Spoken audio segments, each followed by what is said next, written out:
અખંડ દીવો થઈ ગયો. કહેવાય છે ને કે માતાજીને પ્રસન્ન રાખવા માટે અખંડ દીવો કરવો પડે. તો હું જોઉં છું મારા પ્રેમી ભક્તોના હૃદયમાં મારો અખંડ દીવો ચાલે છે. અને દીવામાં એ અખંડ દીવો ચાલુ રાખવા માટે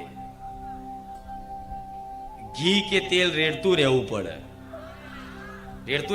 ને કોઈ અખંડ દીવો હોય તો દિવસમાં 2 વખતે તે ઘી રેડવું પડે, ઉમેરવું પડે, જેથી એ જ્યોત ચાલુ જ રહે, બુઝાઈ ના જાય. તો તમારા હૃદયમાં મારી રોમવારી મેલડીનો દીવો પ્રગટ્યો છે, તો એ હૃદયમાં રામ નામ રૂપી ઘી ઉમેરતા રહેજો. તમારા એ હૃદયમાં મારા નામનો દીવો થયો હોય, બારેજા ધામની સોલંકી પેઢીની બહુચરના ખાતાની ઉગતા પોરની મેલડી રામવાડી મેલડી માનો દીવો તમારા હૃદયમાં થયો હોય અને અખંડ રાખવા માટે રામ નામ રૂપી ઘી ઉમેરતા રહેજો. બસ જન્મો જન્મ સુધી ક્યારે આ દીવાની જ્યોત જો બુઝાવા દઉં તો મારું નામ રામવારી મેલડી.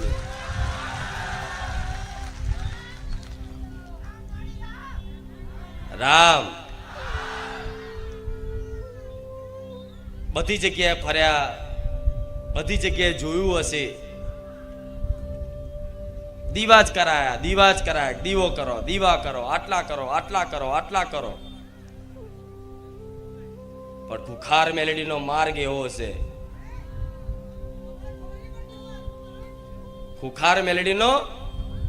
એવો છે, કે થોડાક સમયમાં 6 મહિના કે વર્ષ એક ધારી નિરંતર બારેજા ધામ આવી અને પ્રવચન રૂપી શબ્દના જીવનમાં અમલ કરજો, સાંભળજો ધ્યાનપૂર્વક અને નિરંતર મારી વાણીને સાંભળતા રહ્યા ને તો 1 વર્ષ, 2 વર્ષ અને વધુ 5 વર્ષ પછી તમારે દીવો કરવાની જરૂર નહીં પડે. હું રામવારી મેલડી આવું કહું છું.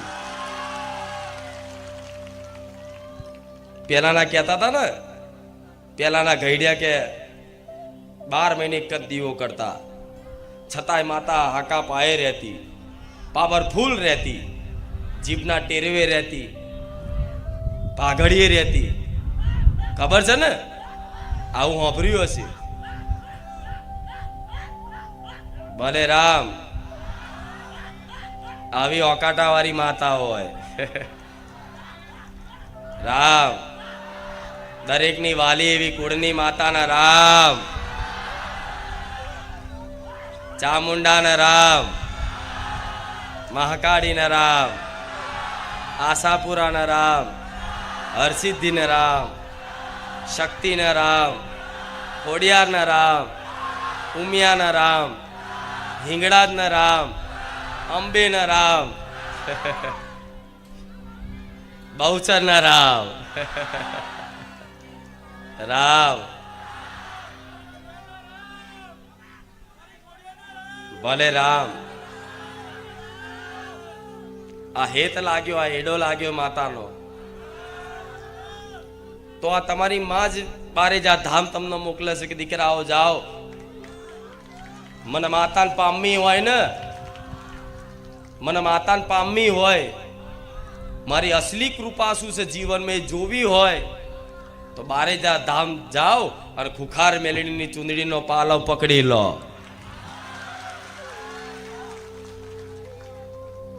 પેલા માતાજીને શું સમજતા? માતાજી એટલે કામ કરે આપણા, એ માતાજી શું કામ વાળી તરીકે. ભક્તિ હતી બધાની, દીવાબત્તી કરતા હતા, પણ જે પ્રેમ પોતાની માં છે, પોતાના પણ કે આ મારી માં છે, મારી કુળદેવી છે, મારી મેલડી માં છે, એ તો બારેજા ધામ આયા પછી જ મારી થયું હશે. નકર બધાને પેલા બીજાની પારકી માતાઓ જ વાલી લાગતી. ઘરની માને એક શ્રીફળ ના ચડાવવા આજનો માણસ,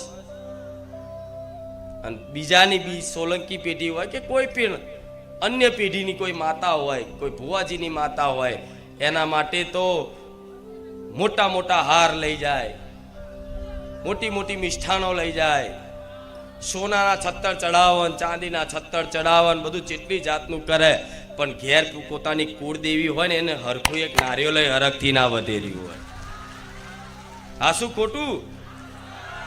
પણ હું રામવારી મેલડી મારા તમામ ભક્તોને એવું કહીશ કે મારા કરતા તે તમારી કુળદેવીનું મહત્વ વધાર રાખજો. મારી માટે ચુંદડી ના લાવો તો કઈ વાંધો નહીં, હું વગર ચુંદડી એ રાજી છું, વગર શ્રીફળે રાજી છું, વગર અગરબત્તી એ રાજી છું. મને રાજી કરવા માટે તો ખાલી રામ નામ કાફી છે બસ.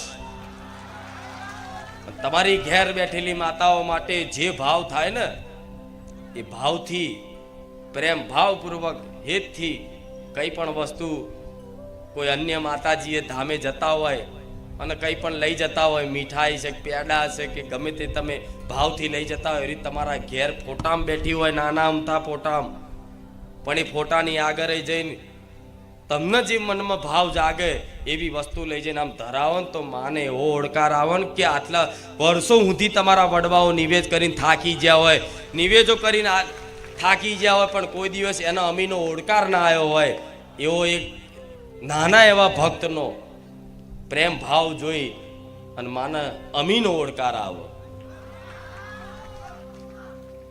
માં કશી વસ્તુની ભૂખી નહીં, પ્રેમની ભૂખી છે. શું? પ્રેમની ભૂખી છે. તો પ્રેમથી કઈ પણ વસ્તુ લઈને જાવ કે માં લે આ તારી હાથર આ લાયો છું, સ્વીકાર કરજે, તો માં એટલી પ્રસન્ન થાય એની સીમા નહીં. કે દીકરાએ પહેલી વાર મારા માટે કંઈક ભાવથી કંઈક વસ્તુ લાવ્યો, માં તરત મઢમથી ફોટામથી આંખો ખોલીને જુઓ કાજ પહેલી વાર મારો દીકરો મારા માટે કંઈક વસ્તુ લાવ્યો. એ વસ્તુ ના જોવે, તમારો ભાવ જોવે, અને ભાવ જોઈ અને માના આંખોમાં આહુડા આવી જાય. તમને ચો ખબર છે? શું તમે એકલા જ ભાવથી રહો? શું તમને એકલાના ભાવના આંસુ આવો, પ્રેમના આંસુ આવો? શું માતાજી પ્રેમના આંસુ ના આવો? આવે. ભક્તને જોઈને માય તે પ્રેમના આંસુથી રોતી હોય, હરખથી રોતી હોય કે જો મારા દીકરાનો, મારા ભક્તનો ભાવ તો જો.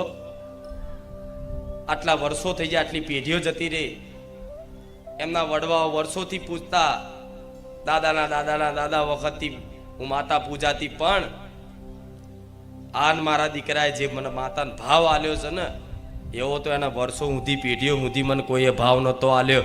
એની માં પ્રસન્ન થાય, એની માં ખુશ બને. બને કે નહીં? બને. પણ એવો પ્રેમ કરતા આવડવું જોઈએ, એવો વાલ કરતા આવડવું જોઈએ. શું માની કૃપા જોતી હોય તો ભક્તિ વગર તો કશું નહીં થવાનું. શું ભક્તિ વગર કશું પ્રાપ્ત થવાનું નથી? એટલે આ વાતનો વિશ્વાસ કરી અને મનમાં એક સંકલ્પ લેવો લઈ લેજો, એક નિશ્ચય કરી લેજો કે માં બધું જીવન છે, સુખ આવશે, દુઃખ આવશે, બધું બરોબર છે. સુખ આવશે તોય તું માં સંભાળ લેજે, દુઃખ આવે તોય તું સંભાળ લેજે, પણ માં અમને તારા ધામ આવ્યા પછી એવી સાચી સમજ આવી કે ભક્તિ વગર ઉદ્ધાર. તો માં અમને ભક્તિ પ્રદાન કર. શું? અમને ભક્તિ પ્રદાન કર. તો મારા જેવી માતા તરત પ્રસન્ન થાય કે તે અસલી વસ્તુ માગી. શું માગી? અસલી વસ્તુ. અસલી વસ્તુ તે માગી. એની મન માતા પ્રસન્નતા થાય અને એમને ખાલી મારી દ્રષ્ટિ નાખું ને તોથી જ એને ભક્તિ પ્રદાન થઈ જાય, પ્રેમ પ્રદાન થઈ જાય.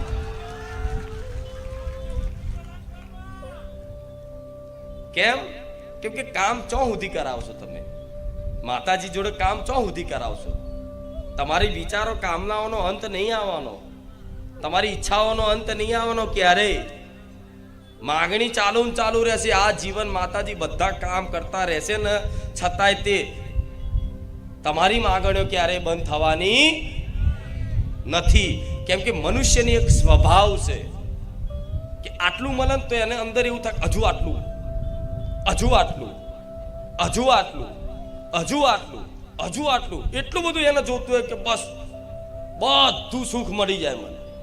એટલે એને જો કામનાઓ વધતી જ જાય.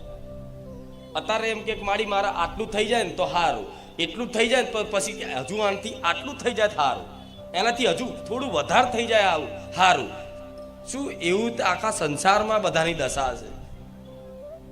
હજુ વધારે, હજુ વધારે, હજુ વધારે, એમ આખી જિંદગી માણસની પૂરી થઈ જાય પણ એની ઈચ્છાઓનો અંત થતો, અને ઈચ્છાઓનો અંત ના આવે તો વ્યક્તિ સુખી ના થાય. થાય ના થાય.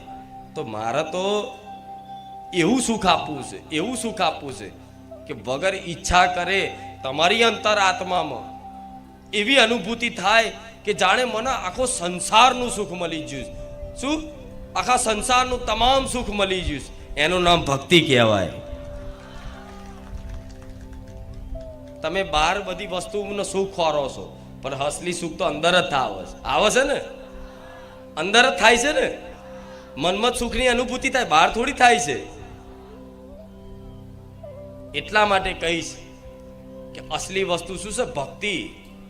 અને બારે જા ધામ આવતા હોય તો ભલે, દરેકનું પહેલેથી સ્વાગત છે, પણ જો મનથી, હૃદયથી, દિલથી ભક્તિ કરવાની ઈચ્છા ધરાવતા હોય ને તો બારે જા ધામમાં પલાઠી વારીને બેહી જજો. આ તમામ ભક્તોને કહીશ, કામ કરાવવા આવતા હોય કે ખાલી પ્રવચન સાંભળવા આવતા હોય કે કોકની જોડે આવતા હોય કે બીજા ગમે તે ઉદ્દેશથી આવતા હોય, પણ બારે જા ધામમાં જો ખરેખરમાં ખુખાર મેલડીની, રામવાડી મેલડીની અપાર કૃપા જોતી હોય, સુખ અનુભવ કરવો હોય તો માતા એવું કહીશ કે ભક્તિ કરવાની ઈચ્છા હોય ને તો ટકી લેજો. 6-12 મહિના નહીં થાય અને એવી વસ્તુઓ આલીશ કે ક્યારે તમારા જીવનમાં માગણી નહીં રહે. વગર માગે બધું જ પૂરું થાય. હજુ તમને વિશ્વાસ નહીં થાય આ વાતનો કે માતાજીને શું સમજો છો તમે? વગર માગે બધું પૂરું થાય, બધું. તમે જે પરિવારની ચિંતા કરો છો કે મારા પરિવારમાં આટલા સભ્યો છે, માં એમના લીધે હું દુઃખી થઉં છું, માં એમનું ભરણ પોષણ કરવા માટે, માં આ કરવા માટે, માં બધા કેટલી જાતના ટેન્શન લઈને ફરો છો ને, કેટલી જાતની ચિંતાઓ લઈને ફરો છો ને. તમારી ચિંતા નહીં હોય તો તમારા દીકરાની હશે, તમારી ચિંતાને પોતાની પતિની હશે, કોઈને એની પત્નીની હશે, કોઈ એના પપ્પાની હશે, એના મમ્મીની હશે, એના ભાઈની હશે. તમારું શરીર સારું હશે તો તમારા ઘરમાં પરિવારમાં કોઈ બીમાર રહેતું એની ચિંતા હોય ને. માણસ મૂળ ગમે તે વાતે ચિંતાઓથી આખો દિવસ ઘેરાયેલો હોય છે.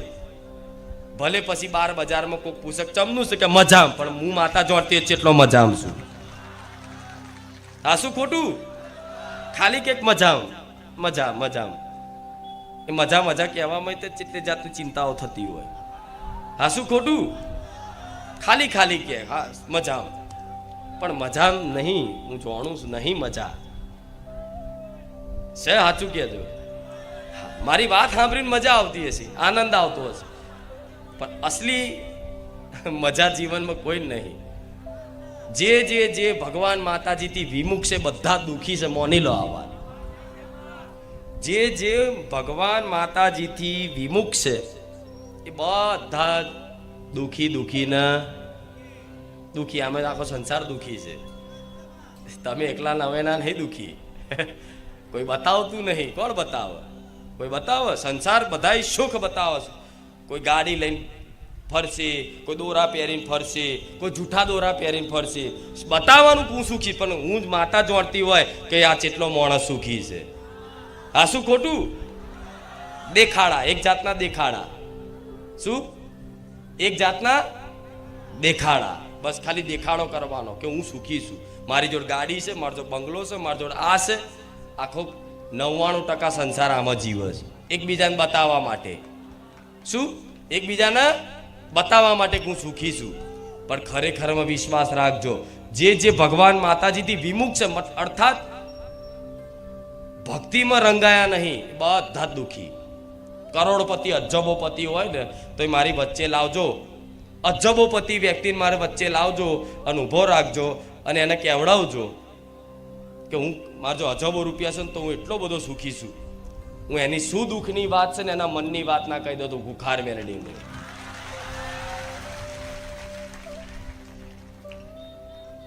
આ શું ખોટું? તો સુખ ન સમજો, સુખ શું છે એને સમજો. સુખ ન સમજો, સુખ સુખ છે. સુખ કોને કહેવાય? બસ તમને તો એવું છે કે આવું થઈ જાય તો હું સુખી થઈ જઈશ, આવું થઈ જાય તો હું સુખી થઈ જઈશ. અને જે તમે ઈચ્છા કરો છો કે આવું થઈ જાય, આવું ઘર થઈ જાય તો હું કાયમ માટે સુખી, આવી ગાડી આવી જાય તો હું સુખી, આટલા દાગીના આવી જાય તો હું સુખી, આટલી જમીન લેવાઈ જાય તો હું સુખી, બધા આના સુખ માનસ. પણ તમે જે વસ્તુની ઈચ્છા કરો છો, જે જમીનની ઈચ્છા કરો છો, જે ગાડીની બંગલાની ઈચ્છા